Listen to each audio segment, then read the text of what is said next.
No Jordan's WP Ruzy. So my next question for you is, how did COVID impact your college ambitions in terms of like sports and athletics? Well, I would say homecoming after we won the game.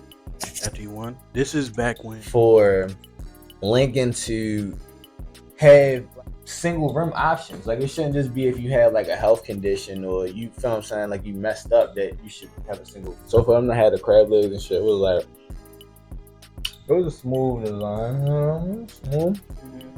But I just didn't like the fact that the crab legs was just, it tastes like fake crab meat. Like, they ain't really full effort to get real. You know what I mean? Like, real niggas know. We from Maryland, you know what type of shit. Yeah, bro. Welcome to episode 8 of the Let's Get Deep Fuck. I'm your host, Lloyd Nixon, and today we have Roosevelt, aka Rose. Rose is an up-and-coming podcaster himself. He's trying to start his own brand and establish his own legacy for himself. But today we have him for these brief few moments in time. What has been surprising? What has been the most surprising thing you've learned about yourself since becoming roommates? Like, not just me, but your overall experience with roommates, like when you first got to college. Well, when I first got to college, I was living in Pretty D. And me and my roommate, we were cool. Like, we still are cool. But just like the room situation, like one side would be clean, and then one side would just be the complete opposite. It was to the point where, like, we had to, like, have, like, a genuine conversation. Like, bro, we're both freshmen at the time. Like, we have to do better if we want, you know what I'm saying? Like, we want people to come over. So what do you feel as though was the discrepancies? Was it the being clean? Was it the not leaving the room if you want to bring company over? Like, what was it? It was the being clean part. Like, that was like the main part, because it was like that basically every day. Right. Like, it was to the point where, like, I was to the point where putting a piece of tape like on the floor just to split the room, because I'm like, okay, this is my side, this is your side. Did it get like confrontational, or it was like kosher? No, it was stood like up here, and like action wise, it was not understood. So how do you feel as though that has changed your perspective on like roommates now, like in time, because now you get a choice to pick your roommates? Well, now it's a little easier because, you know, we live in ASL. Right. You know what I'm saying? And we're roommates ourselves. What I learned since freshman year is just that everyone who comes here, they're not raised the same way you were raised. And like that comes with tidiness, respect. It comes with everything, you know, like just how you are as a person. So does that contribute to just the roommate situation, or do you feel as though like your residence hall, for instance, may not be up to par with your living situation home? Like you're walking into your bathroom and it might be piss on the toilet seat, or it may be goddamn in LLC you might get hair in your shower or some shit like that, or somebody ain't flushed the toilet, now there's shit everywhere. You feel me? Like, how do you deal with those type of issues, like, and not lose your shit? Because for me, like, I don't think I can ever go back to like LLC, honestly, because it's like, I don't like the whole situation. Like, I love the roommates that I've had. Like, I've grown to love them. But it's just, it got to be an alternative to something. You feel what I'm saying? Like, it's more than enough dorm space up here, in my personal opinion, for Lincoln to have, like, single room options. Like, it shouldn't just be you have, like, a health condition, or you feel what I'm saying, like, you messed up, that you should have a single room. You should be able to have a single room just because of the fact that you want a single room. And it shouldn't just be on the basis of you just being a freshman or whatever. But I get the safety precautions of it, because, you know, like, freshmen shouldn't be allowed to then engage with hazardous materials like a kitchen or some shit like that, because they might blow shit up.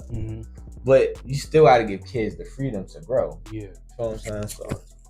So yeah, man. Can you share a funny or memorable moment the funniest memorable moment that you've had so far since coming to Lincoln? I would say homecoming after we won the game. After you won, this is back, people want when this happened. Yeah, this is when we was in Coastville at Deerfield. When we won, the school basically turned up. We had a golf cart. We destroyed every golf cart. Like I remember the next day, I seen a golf cart that was flipped over near the baseball field. I'm like, bro. I tried to steal one that day. It was That's on what my I'm ass. saying. Yeah. I seen so many videos and like just videos and in person. I seen 6 niggas get on one cart and drive through the tunnel. I'm like, bro, like just crazy. I'm like, what's going on? That was one of the most funny things like ever. Memorable. So what do you think is the difference? We both had experiences of being athletes at Lincoln University. Mm-hmm. So what do you think holds back Lincoln in terms of athletics compared to other schools that may get light and shine? I would say that's pretty hard to answer because performance-wise, every team on at the school has it. Performance-wise, I would say dedication. Mm. Because I play football. Like we're the first team up in the morning, like practice early in the morning. Other than that, is basketball because we will often meet in Manny and we can hear them practicing. Then we will go to the field and it's just dedication wise. Like no, you have to be very dedicated to have to get up at 5 o'clock, 4 in the morning every day to do the same thing, and then on top of that, go to class. And then go eat. Yeah, it's a different grind, bro. Cause that shit for me, like my first year, like for instance, came up here, I ran track in high school, so I was under the impression I had good times. Well, half-ass decent times. They was considered to college people, but in my eyes and the people that I knew eyes, it was some good times that I had. But once I got to Lincoln, I wasn't on a scholarship. In high school, I had played around with the idea of taking SAT seriously. So by me not taking the SAT seriously, it kind of harmed my SAT overall. And the only reason I really got into Lincoln is because you can compound the composite score. So if you get like a shitty composite score one year and a half-ass one the next year, they equal out. So that's how I was able to get into Lincoln. But what I didn't know is that I would be considered a red shirt. For me, I didn't want that grind for real, bro, because it was like I felt like I was played. I know I wasn't. They probably did tell me at the beginning of the year, but I just didn't pay attention to it. But it was just like one of those things where like it really hurt my confidence with the whole sport in general because I went from running with the boys every day in the 800-meter situation to now running with the girls in the 400. And no shots against them, they're good females. But it's just I went from the captain of my high school team to a mediocre ass freshman at Lincoln University in a course of like 6 months. And the crazy thing was like it wasn't like niggas own doing for real. It was more so like circumstances, COVID. Yeah. So my next question for you is, how did COVID impact your college ambitions in terms of like sports and athletics? Well, with COVID, that was like my junior year of high school. So like with that being said, like being part of my high school football team, we had like 4 to 6 games that season, and we had to wear a COVID mask under our helmet.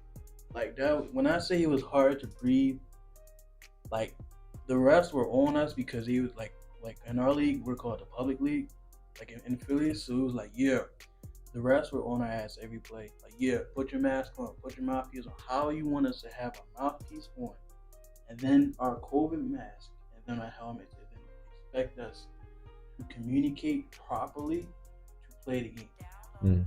You know what I'm saying? Like it was hard enough because it was just bad all in general. And I was a 2-sport athlete. I was playing baseball at the same time. You know what I'm saying? Like I believe they canceled that season. Right. Baseball. So it was just football. Like that, it's hard. Once I got to college, I was like, okay. You know what I'm saying? That's when I became a walk-on. History, honestly. Right. So with that being said, right,